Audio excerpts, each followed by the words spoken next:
Alright, mega love shout out mga kabsat. Nandito tayo kay Attorney Rene Bueno.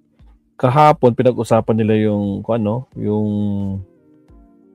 ay kahapon ba to? Hindi, 2 days ago pala to. Nako, dadamputin sa basurahan itong impeachment ni Pangulong Bongbong Marcos. Bakit ba? Attorney, bakit ganon? No? VP Sara faces plunder at the ombudsman. Nako, mukhang ito rin, dalawa na napag-usapan na natin to, no? Sige, ito na lang. Para mas maiksi to eh.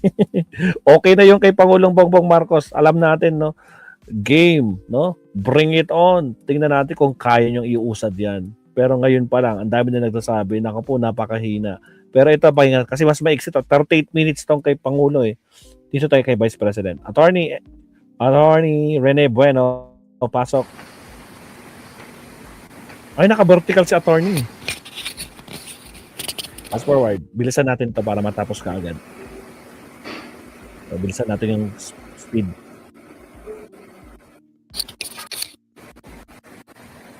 Sa ating Vice Presidente na si Sara Duterte na isinumitin nitong si former Senator Sonny Trillanes sa Ombudsman.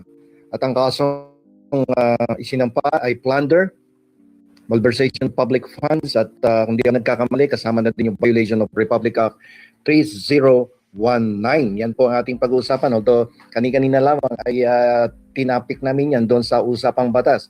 Kaninang alas 8 hanggang alas 8:51. Pero mukhang kapos ang oras natin doon sa programa. Kaya ipagpapatuloy natin dito sa ating sariling YouTube channel ang isinampang reklamo ni Sonny Trillanes against the Vice President Sara Duterte. Ngayon, meron bang maibibigay na advantage itong pagkakasampa ng reklamo sa ombudsman ng kasong plunder at malversation of public funds? At ito ba ay hindi makakasagabal sa isang impeachment complaint na kung sakasakali ay isasampa muli sa pangalawang pagkakataon sa House of Representatives sapagkat matatapos na po ang one-year bar rule sa kasong impeachment na isinampa labang kay Sara noong nakarang taon. So ano ang magiging advantage nito kung meron man, o ano ang magiging dahilan upang hindi matuloy na naman ang impeachment complaint na pwedeng isampa kay Sara Duterte pagdating ng February 6 kasi yung last yung pinaka lifting of the one-year bar rule. Okay, so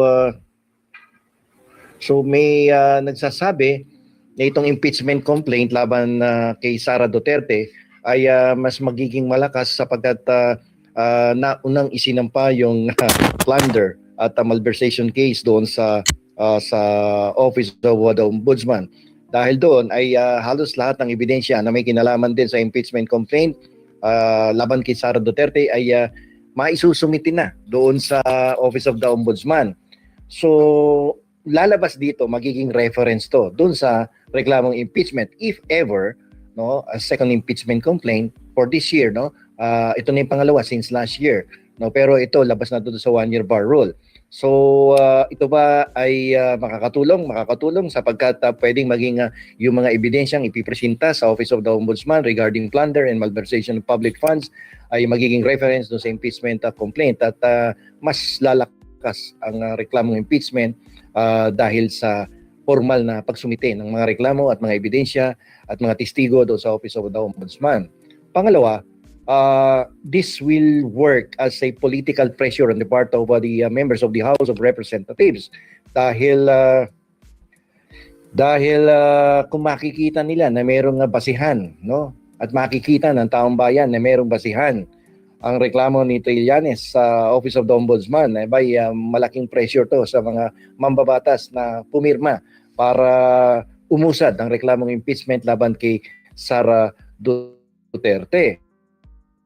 At kasi alam nyo po, sa panahon ngayon, hindi naman natin maikakaila na malapit na po ang presidential election at ang natitira na lamang na taon o panahon sa parte ng kasalukuyang nakaupong Pangulo ay halos 2 taon at kalahati na lamang.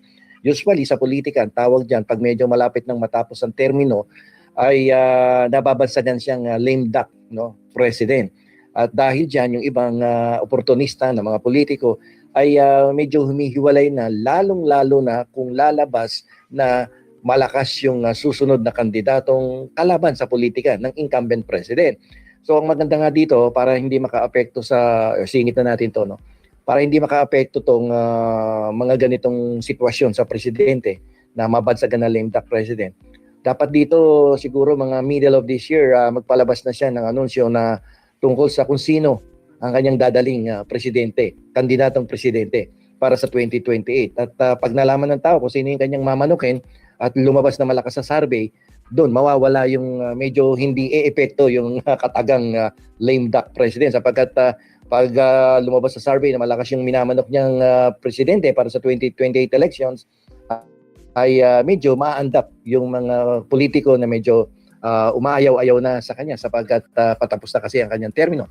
Like for instance, ganito, ang oposisyon kasi ay katulad ni na Sonny Trillanes, Laila de Lima, Riza Hontiveros, Chel Jokno, Nina Tanyada, lahat yan ay nagpe-prepare na. In fact, they held a meeting last night, no, upang pag-usapan yung kanilang preparasyon for the 2028 elections. So ang mukhang minamanok nila si Bam Aquino o kaya si Riza Hontiveros. So that will be dependent on the result of the survey kapag malapit na yung deklarasyon.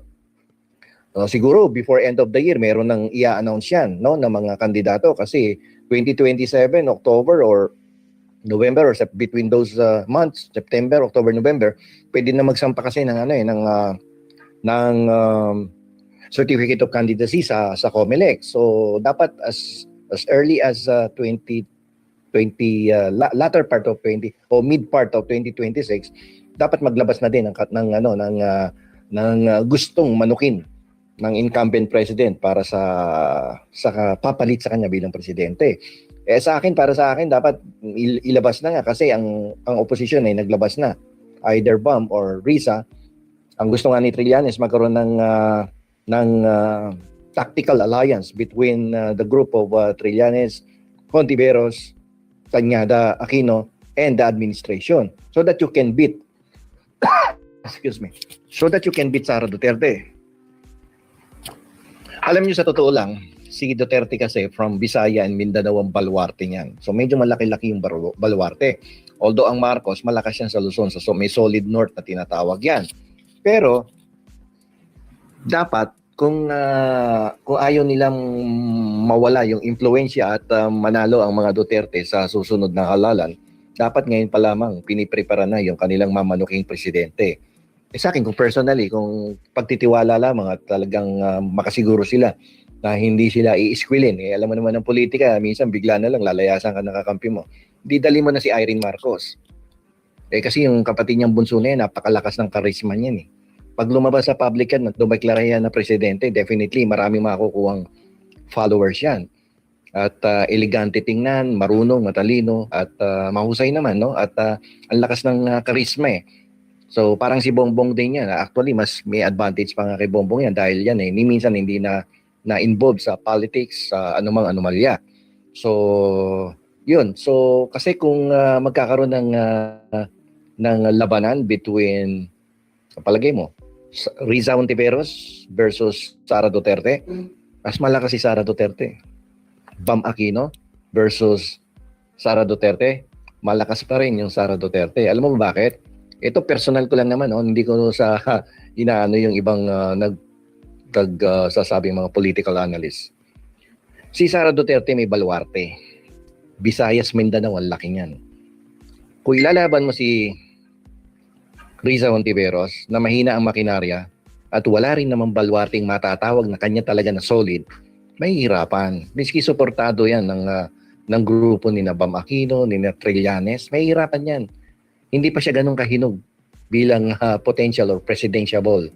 Pagdating naman kay Bam Aquino, I think this is not the time. No? Siguro Vice President. Ito yung magandang itambal kay Irene Marcos. Irene Marcos, Bam Aquino. Kasi, kaya nga lang ang disadvantage, parehong taga Luzon. So if there will be someone na dapat kukuhaning vice presidente ng presidente ngayon, kung maglalagay siya ng kandidato niya, let us assume, no? Ito, ano lang natin, no? Haka-haka natin. Let us assume na dinala si Irene Marcos, dapat taga Mindanao ang vice. Hindi someone coming from Luzon also. Kasi tactical move yan eh.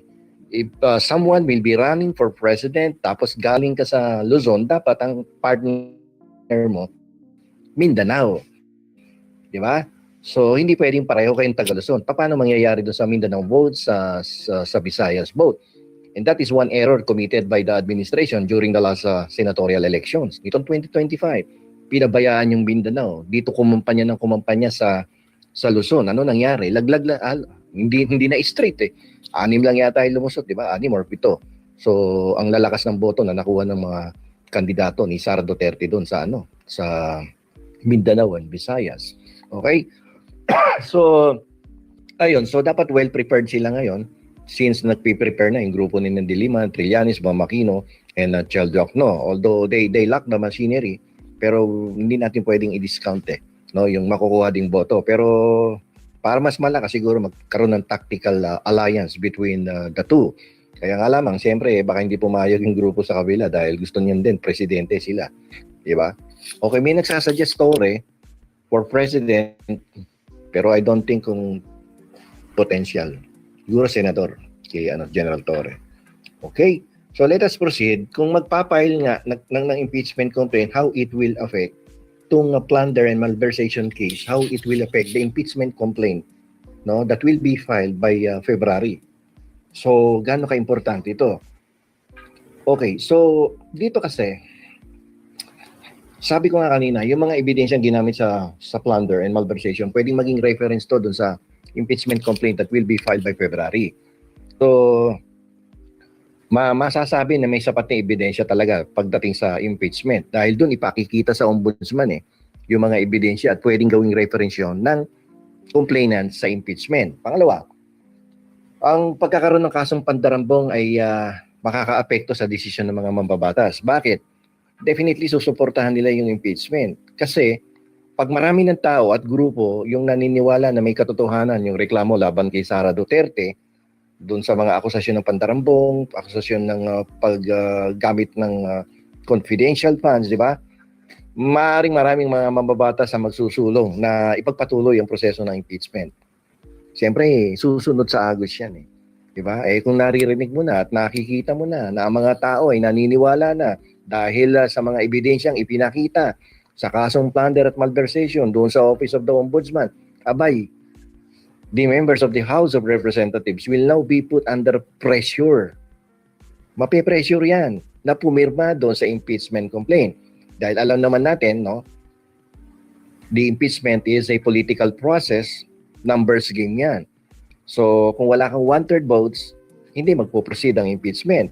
But with this case filed by Trillanes and the civil society group, no, with the Office of the Ombudsman, dinagdagan nito ang tsansa na mag-prosper ang isang impeachment complaint sa Pebrero, no, dyan sa House of Representatives because lalakas yung ebidensya, no? Magkakaroon ng reference doon sa mga kasong pandarambong, malversation, violation of graft, and corruption na makikita nila yung mga ebidensya doon sa kasong isinampa ni Trillanes. Nagagawin nga nilang reference at ay yun nga, yung kasong pandarambong ay makakaapekto definitely do sa impeachment complaint. And this will work to the advantage of those who are in favor of impeaching the Vice President. At kaya nga lamang meron ako ditong isang nakikita kasi may parang previous decision ng Korte Suprema no, na sinabi nila before na dapat mauna yung impeachment no, na isang opisyal bago magpatuloy ang mga kriminal na kaso at tulad ng pandarambong. So tingnan natin, no, na-discuss ko na to before but let's see if what is going to happen, no, dahil may previous case dito na dapat mauna yung impeachment before any criminal and civil cases must be filed against the impeachable officer. But let us check, no? Kasi maraming question na lalabas dito eh. Sasabihin ng ilang mambabatas na against sa impeachment ni BP Sara, pwedeng sabihin nila na merong ano merong ongoing investigation, plunder, malversation. So baka hindi mo na natin ituloy itong impeachment, no, proceedings, dahil hintayin natin kung na magpo-prosper yun sa ombudsman. Vice versa, pwedeng manggaling magkaroon ng ganung mga katanungan mula sa miyembro ng mga mambabatas kung dapat bang ipagpatuloy ang impeachment habang hindi pa tapos ang kasong pandrambong. So pwede magdulot yan ng mga tanong tungkol sa tamang proseso at maaaring maantala o mabago ang paraan ng paghawak sa impeachment sa mababang kapulungan. So yun lang ang isa kong nakikitang legal obstacle dyan, no? Pag isinampa yung impeachment complaint sa House of Representatives because of some legal conflict, no? Doon sa kasong plunder filed with the Office of the Ombudsman. Okay?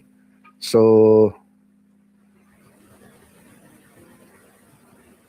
Okay, so yan po ang mga potensyal na pangyayari by February since nag-file ng plunder and malversation case si Trillanes sa Office of the Ombudsman. Okay, so basahin ko lang muna itong mga comments dito. Okay, so mabuhay daw si Trillanes, no? Sabi ni teka, Estrelita ba to? Medyo maliit naka-cellphone lang ako . Sabi naman ni gusto daw niya si Irene Marcos for president and para si Torre din daw gusto niya. Okay. General Torre for vice president. General Torre for president.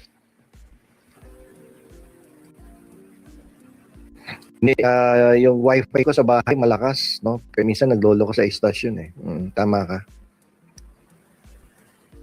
Si Lenny hindi na siya interesadong tumakbo bilang presidente at ang gusto na lamang niya ay mamalagi bilang alkalde ng bayan ng Naga doon sa Bicol.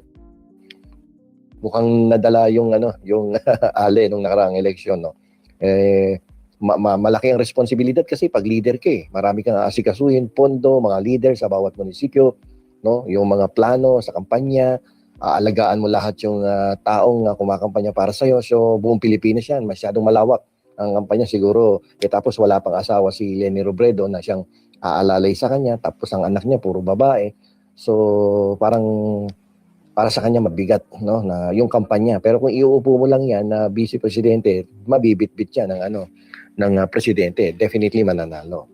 Pero kung presidente, parang ayaw niya nadala na yata, no, sa bigat ng responsibilidad. Okay.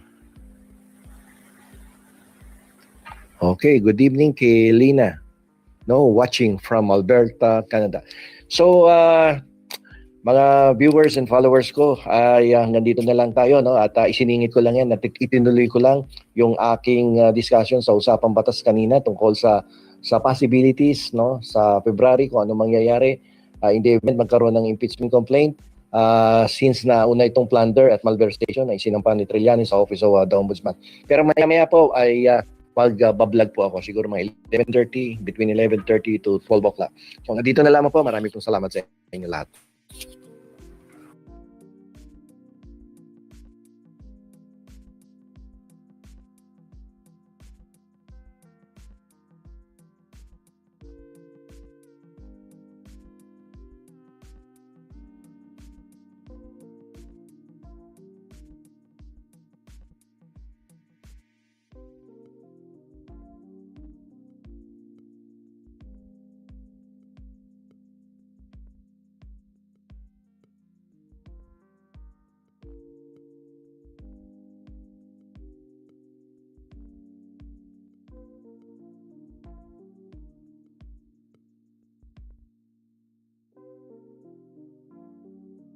Anak naman mo. Nakamute naman pala ako, Sorry naman. Agree ako din sa sinasabi dito ni Arda Yanusat, no? It's a wrong decision kasi nga, or tulad ng sinabi ni Senator Tito Sen na it is a majority or unanimous mistake ang ginawa nila.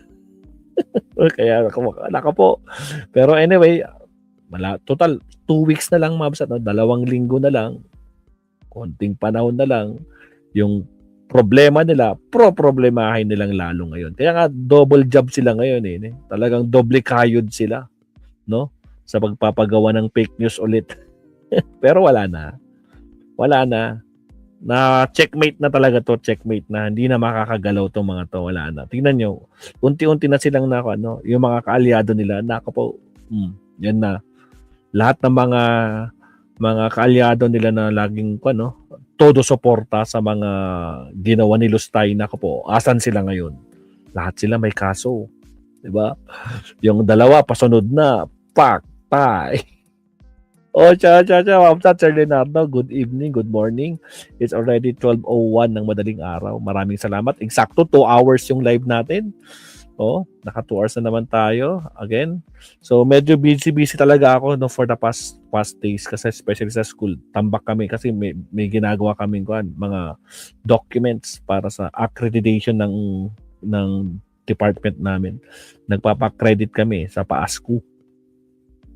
Kaya talagang sobrang busy ni Maestro. Hindi ako makakapag-live ako. Puro singit lang. Kaya, ayun. But anyway, maraming salamat po sa mga nandito mula kanina. Thank you very much. Hanggang sa muli. Thank you very much. Kita-kits tayo sa ating next live stream. Sayonara, Mabsat.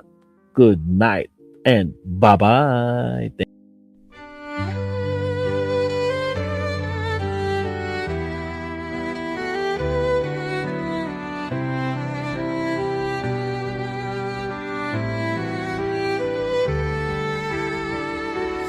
Bawat hakbang, tinik ang iyong daan. Sa sariling bayan, ika'y hinusgahan. Ika'y siniraan ng ganit sa kapangyarihan. Agilang nagnakaw ng pera ng